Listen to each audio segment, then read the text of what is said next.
పస్తులు పెట్టావే తీపి వస్తువు చుట్టూ తిరిగే ఈగని చేసావే సిగ్గలేని మొగుడు అంటూ మీదికి రాకుండా గంపెడి పిల్లలతో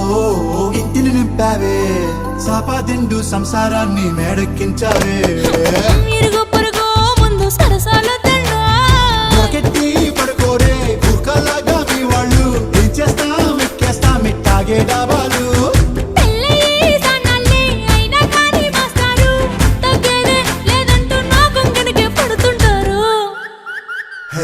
గోదారి గట్టు మీద రామసలకావే